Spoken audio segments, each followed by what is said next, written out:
you get to see other people's life and you see if they have so much more adversity than I do, as much as any of us might have, then it doesn't matter. Your excuses don't matter. And so finding those other people out there to pull out parts of their life to model and learn what challenges they have overcome is exactly what we might need some time. Welcome to the Path to Passive podcast, where we talk about building wealth and empowering lifestyle through commercial real estate investing for tech professionals. I always wish that other tech professionals reaching financial freedom had documented their journey along the way, so I'm doing it for the rest of us. Join us as we explore stories, many failures, and lessons learned along the way. I hope you enjoy and subscribe. Hey, do you remember something that when you first learned about, you were just really excited to get into? You had all the energy for and the passion, but the more you got into it, the more you started to realize there's more than you thought there was going to be. And you started seeing all the different rabbit holes, all the different components that you could, learn and go down, and thought, wow, this is going to be a little bit more difficult than I thought it would. But you ended up persevering. You just thought, hey, let me go one more step until it's finally something that you now are way better at, pretty good at indeed, and it's something that you enjoy doing. Well, this is the exact same thing with investing. Sure, you could tell that from the story, how I was really setting that up, but I wanted to paint that picture so that you remembered what that looked like in the past and something you did. And so today I just want to talk about this, just talk about how investing is just like any other skill that you've learned. How we're going to talk about strategies on how to get over your own thoughts and, do I dare say, limiting beliefs if you have those creeping in, like we all do. And then the third thing is just some things to remember when, life inevitably questions why you are doing something. So hello and welcome to the episode on Path to Passive. This is real estate investing for tech professionals, the guide for tech professionals that want to invest in real estate, get the maximum leverage with their capital to earn income, save on taxes, and build generational wealth. My name is Arita, and today we are going to be talking about how investing is just like any other skill, just like I teed up. And if you're new to the show, I just want to give a quick overview again to who I am, just to reintroduce myself. I'm proud to have, this being 6 months officially here of the podcast, and I just want to reintroduce myself. So, like I said, quick overview is that I've been in tech here for over 10 years, actually at Amazon Web Services for over 10 years. I've got a bachelor's in IT, BS in IT, and MBA. I've held roles in network engineering, network operations center as well, a technical program manager, technical account manager, business development, working with consulting partners and other types of systems integrators partners. And I'm currently a solutions architect, specialist on the Wall Architect team at AWS. All of these things I mention are my own opinions, none of them represent anyone else. So just have to say that as a big disclaimer. And as far as my professional, or as far as my investing side of the house goes, I will say I've been interested in real estate for a long, long time. Part of that story was, needing some kind of guidance and some kind of path of what I should do. When I was 15, 16 years old, and I thought, all right, well, okay, rentals and real estate makes a lot of sense, but where do I get this money from? And so without knowing a bunch of other strategies and honestly not looking them up for a long time until maybe 5 years ago, to be honest, I went down the path of tech. And tech is where I decided to get some of that income to buy some real estate. And so I have a couple of single family rentals. I've invested in commercial real estate, in some passive deals.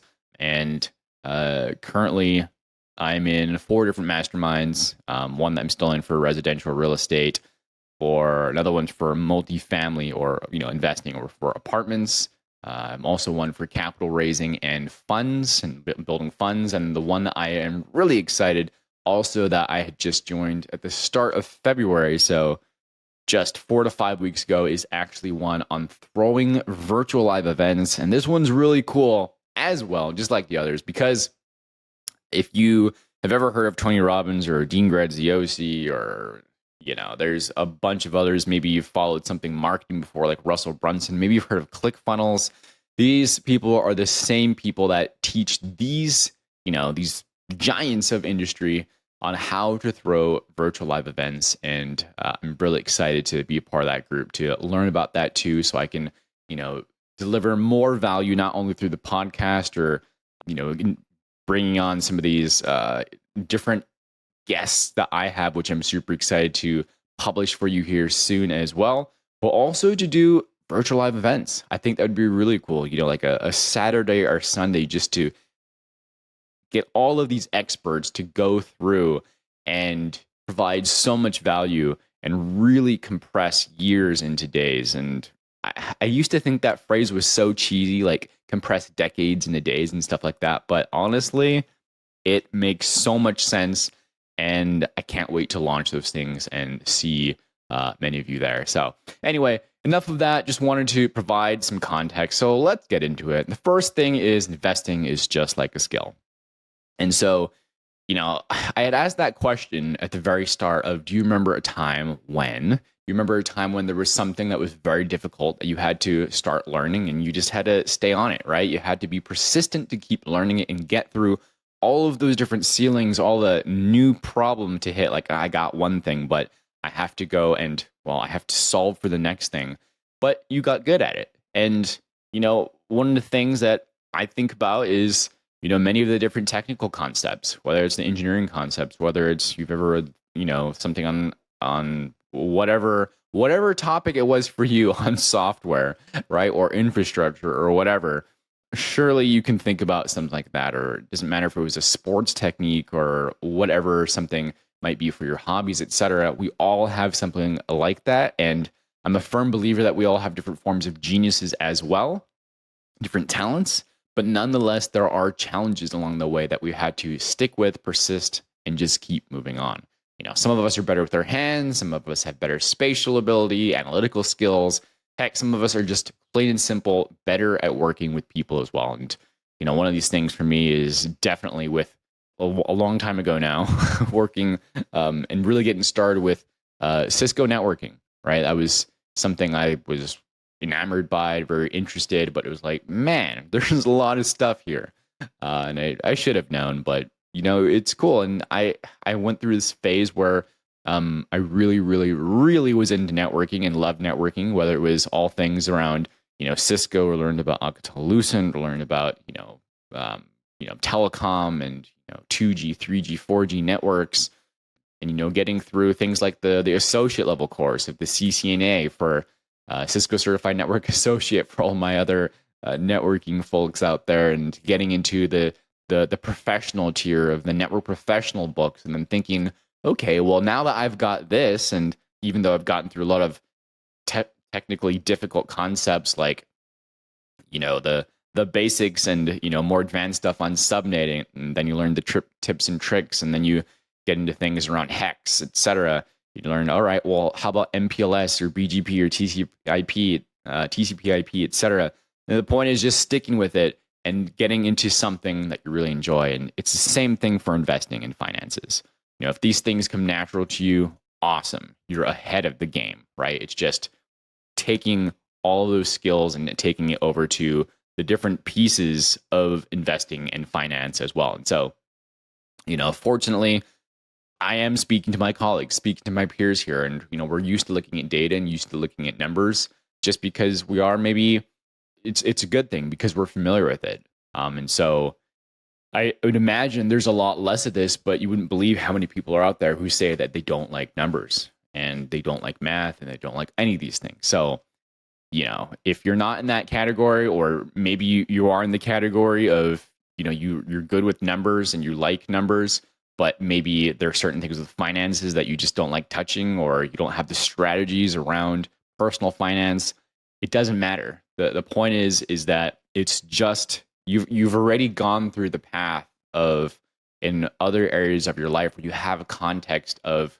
conquering those topics. And so just take anytime you need it, think about how you did that somewhere else and bring it over here to investing in finance. And so we have the building blocks. Look at the basics, with the basics of, personal finance, of finance in general, of taxes or asset protection. It's all there. It's all the same. And by the way, it's not just me talking about this. I continue to have conversations with colleagues and talking to professionals or other investors, et cetera, who it's the same thing. There was always one thing, time and time again, I'll hear, yeah, that one took a little bit of time for me to learn, is what they'll say. But, just like anything, you got to do it. You got to learn it. So, you get past to it, you stick to it. And so that's the quick rundown there on the first part. Investing is just a skill. Actually, the quick note on this is that if anyone has ever heard of a book, I think it's called Mindset by Carol Dweck, it's the same thing. And the thing that she tacks on, she mentions is that anytime you think of something that you're doing and you say, well, I'm not good at this, or, I haven't done that, or whatever, just put at the very end of it, yet. And so I'm not good at that yet. I'm not good at this yet. I absolutely was not prepared to mention this story about Carol Dweck. It just popped in my head right here, but I think it's a really good thing to remember and tack on. And that book, again, is Mindset by Carol Dweck.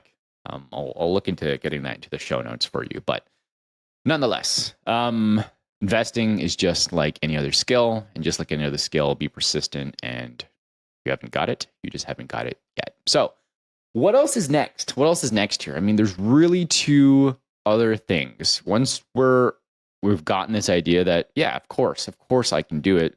There's really two other things. And the first of the other two is usually what happens with our internal beliefs, our internal thinking.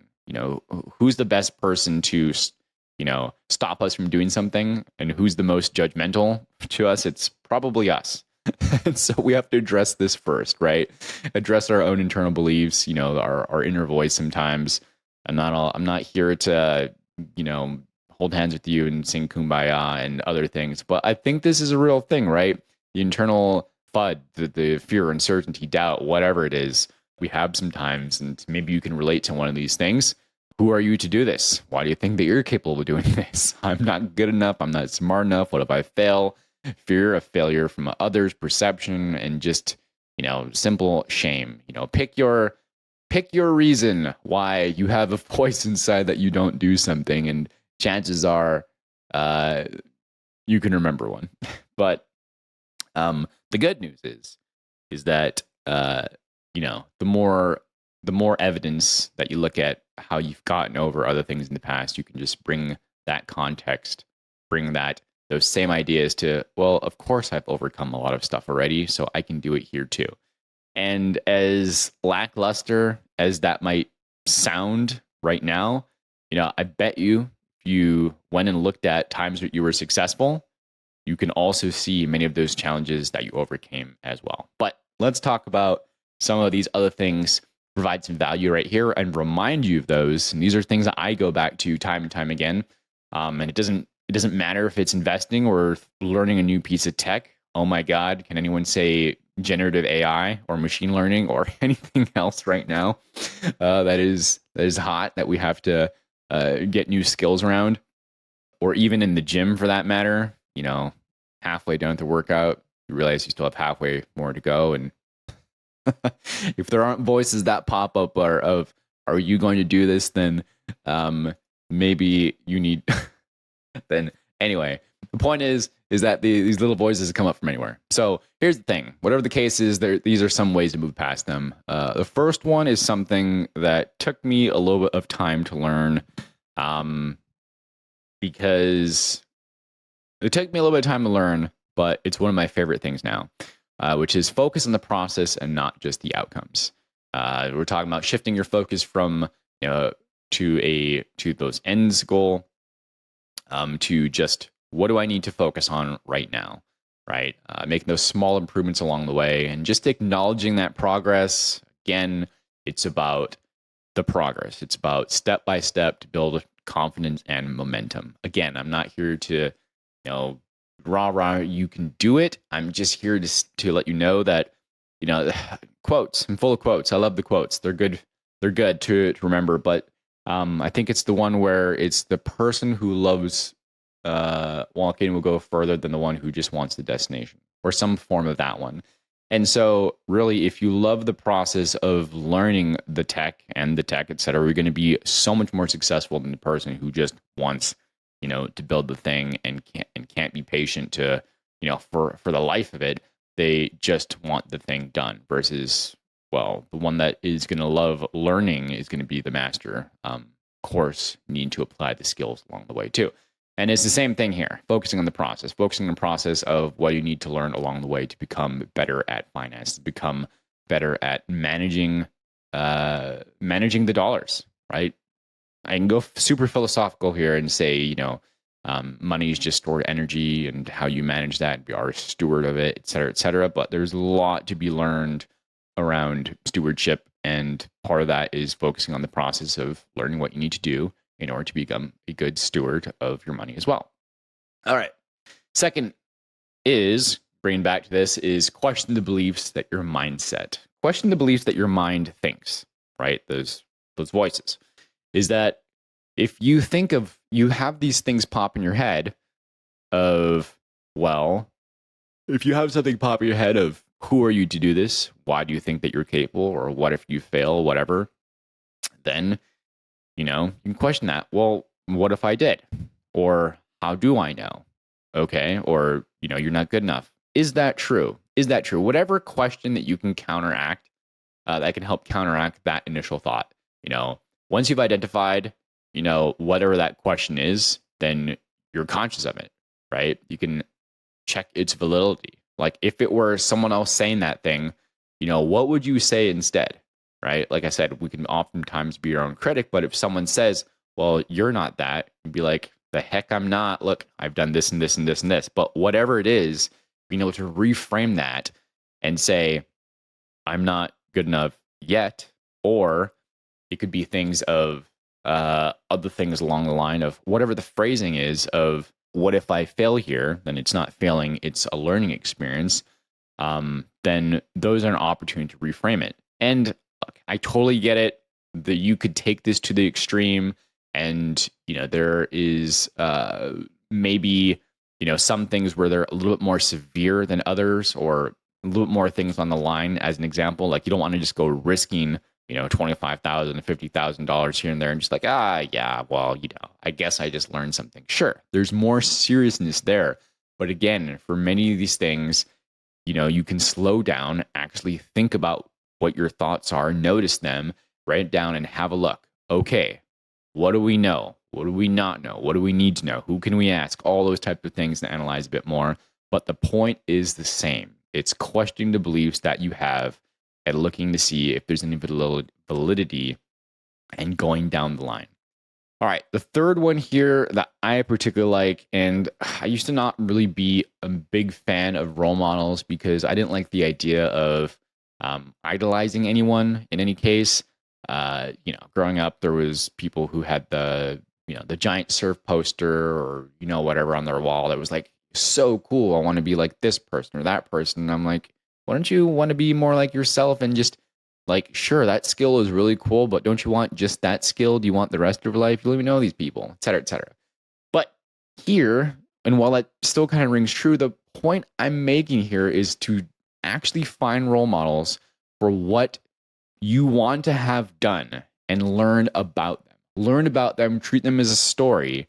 And when you find those people, just build a list or build a quote unquote bank of who these people are so that you can go and see the challenges they've faced and they've overcome and revisit those. What did they do? How did they do it if that's documented? And honestly, part of that is just thinking, heck, if they did that, then I have no excuse. I mean, there's conferences I've been to, there's other types of stuff where there's people that are missing limbs or they're blind or whatever. It's like, those are such great examples of people because it's like, I ain't got no excuse. So, it's pretty cool in that regard where you get to see other people's life and you see if they have so much more adversity than I do, as much as any of us might have, then it doesn't matter. Your excuses don't matter. And so finding those other people out there to pull out parts of their life to model and learn what challenges they have overcome is exactly what we might need some time. And so, anyway, that's the third one. Plan ahead, find role models of people that have done what you want to do and the challenges they overcome. Make a list and be prepared to go back to it if you need to. And it's good to go back to that regularly when you need to anyway. So anyway, the third thing, as I mentioned, or the second thing really, is after we have an idea, we've accepted that we can get really good at investing, and it's just like any other skill. And that first thing I mentioned that usually gets in our way is ourself. The second one is external factors. Big surprise here. If it's not us, it's someone else or something else, whether that's the peer group, the family, other social stuff, or just the world in general. And things that might be said around here is that it's going to vary, but I'm sure you have your own version that you could think of. It's that, hey, you're spending too much time on that. You're always busy. Don't be a workaholic. Or you already work a lot. Why are you doing even more? You need to relax. Who are you to do this? And that seems a lot and complicated. How do you know that you can do it? Fill in the blank. Maybe there's something else for you, right? All of these questions, all of these statements, they're just beliefs and frames of the world being put on you. And, similar to some of the ways to address the last section, you can ask, is there any truth to what's being said of those beliefs? So take a closer look. And even if they're not, take a closer look anyway. Some might be more easier to reject than others, but, sometimes there's, you do need to pause based on, if it's family, the world, etc., the inner circle, so to speak.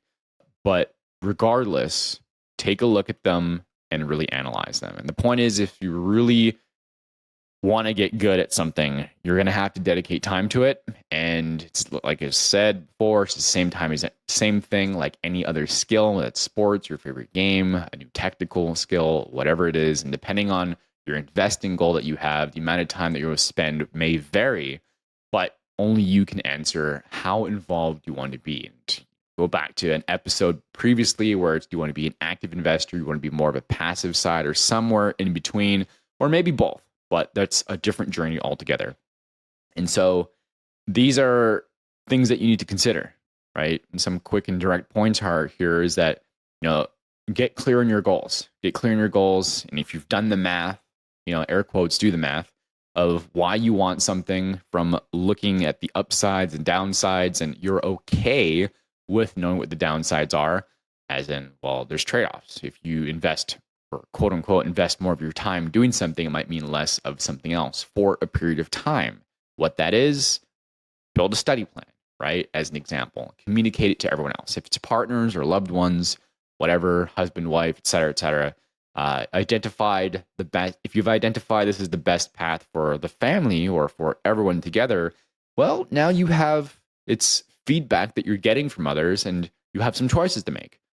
I'm not an expert on all things relationships or any of that stuff, far from it, but as far as decision trees go, it's one of them is you want to do, presumably you're investing because you want to create a better life for you and other people. In fact, we're talking about generational wealth, but also talk about a lot in mind about contribution, and growth as well. But for those that are important to you, it's, you have to look at how can you get them involved as well? How can you get their quote unquote buy-in? How can you look at the things that are important to them and build some alignment of interest? I can't tell you these. It's going to be up to you getting to know what your guys' shared goals are. But that's something that you want to identify as well. But in all cases, whether it's just the social group, the peers, etc., who are asking all those questions of why are you spending all that time doing this, or et cetera, if you're clear on why you want to do things, then you need to have a stronger belief in the outside world. If it is just if it's loved ones or partners, then obviously these are people you want to get buy-in on with, so that you have a shared efforts. But in all cases, like I said, certainly want to be respectful and caring. So remember, the main point we're addressing here is that just another skill set to be learned, takes focus, to plan of study and action. And it isn't all done on your own. There's going to be other people and there will be trade-offs. You need to think about what those are and looking at the upside and downside. So, quick recap for today is that learning investing is a skill. The clearer you are in your goals for investing, the easier the path will be. The clearer on what you need to learn, on what your criteria will be, on who you need to meet, that's a really big one, and what you have to do so that you're not all over the place, right? It's not that, if you're unclear about things, then everything looks like a good decision because you don't know what path to take. But you're in the West Coast somewhere and you know exactly where you want to go on the East Coast, then it's much easier to pick the routes across the country.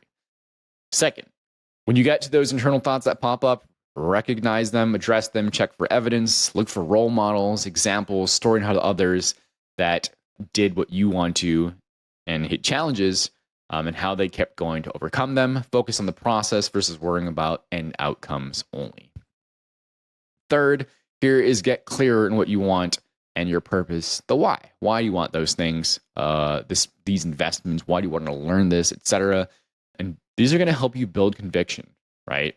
The more you have under your quote unquote table of beliefs, the more legs you're going to have under this, table, the more reasons you're going to have, which is going to make a sturdier table of beliefs. And if you haven't heard of that, it's a good thing to Google about table of beliefs. It's actually quite cool. Maybe look at putting a link in the show notes for you too. But anyway, when you're clear on this, it's a lot tougher to be persuaded by other beliefs and values on how they want to live their life because, if people, very classic, it's said a whole bunch of different ways, but would you listen to others that don't have the life that you want? And if they do, then that's advice you might want to look at. If they don't, then that's maybe advice that may not be the best based on your own goals, which is the main importance here. So anyway, closing up for today, action today is let's have a look at this. Just being frank, there's many a time where many of these questions, in fact, in both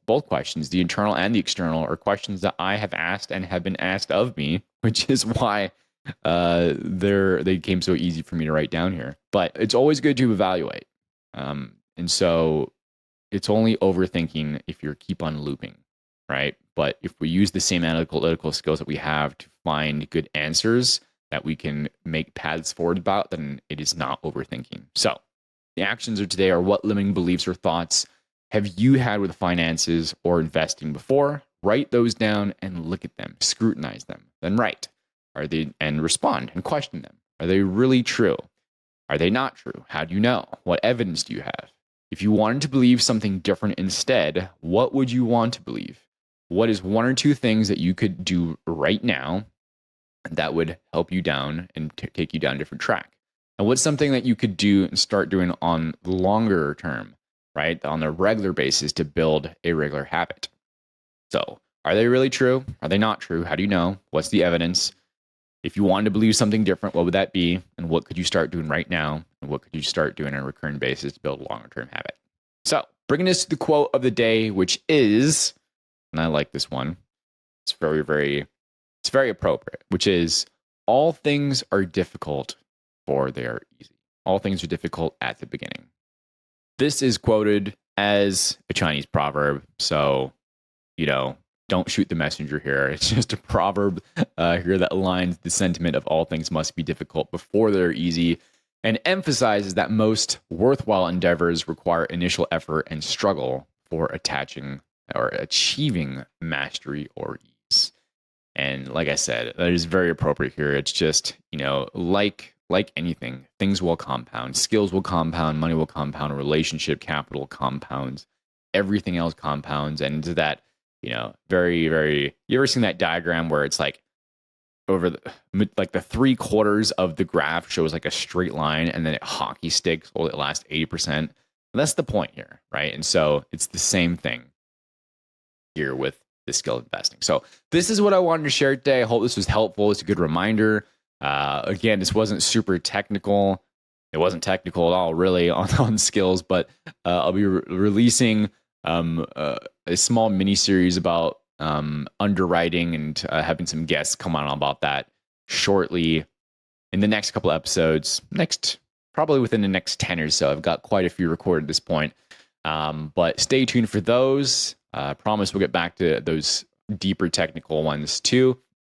And so if there's any that you would like to, any topics you'd like to hear about, please let me know. You can reach out to me on LinkedIn. You can ping me on Instagram, or you can email directly if it's still your thing here at steven@aritacapital.com, steven@aritacapital.com. And please, if you're finding value in this, share it with others, or just leave a review, or leave it on Spotify, or leave it at Apple Podcasts, whichever of those that you're listening on. Would super appreciate it. Helps me to get more and more visibility and more guests as well. So with that in mind, thank you so much, and I will see you in the next episode. Path to Passive. Take care and goodbye.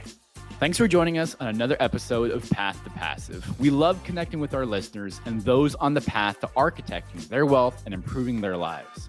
Feel free to let us know what topics you'd like to see in future episodes. Get in touch with us through email or Instagram. See you next week for a new episode.